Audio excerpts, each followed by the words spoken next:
একটি অপরিশোধিত তেলের ব্যারেল, যার পরিমাণ প্রায় ৪২ গ্যালন বা ১৫৯ লিটার, আমাদের আধুনিক জীবনের জন্য অত্যন্ত গুরুত্বপূর্ণ একটি সম্পদ। কারণ এটি সরাসরি ব্যবহারযোগ্য না হলেও শোধনাগারে নিয়ে গিয়ে বিভিন্ন প্রক্রিয়ার মাধ্যমে অসংখ্য দরকারি পণ্যে রূপান্তর করা হয়।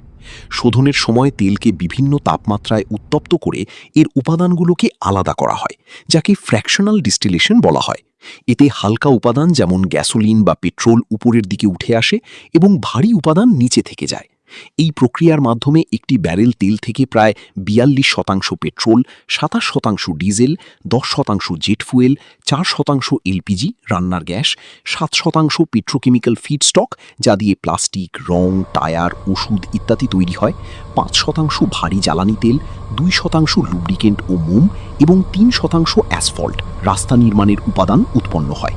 যদিও এই শতাংশ শোধনাগার ও তেলের ধরন অনুযায়ী সামান্য পরিবর্তিত হতে পারে। উৎপাদনের পর এই সব পণ্য পাইপলাইন, ট্যাঙ্কার জাহাজ, ট্রেন ও ট্রাকের মাধ্যমে বিভিন্ন স্থানে পৌঁছে দেওয়া হয়।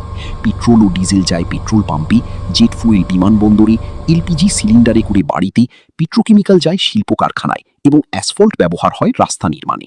বিশ্বজুড়ে আমেরিকা, চীন, ভারত, রাশিয়া ও সৌদি আরবের মতো দেশে অসংখ্য বড় বড় শোধনাগার রয়েছে এবং ভারতের রিলায়েন্স, ইন্ডিয়ান অয়েল ও ভারত পেট্রোলিয়ামের মতো সংস্থাগুলি এই শিল্পে গুরুত্বপূর্ণ ভূমিকা পালন করে।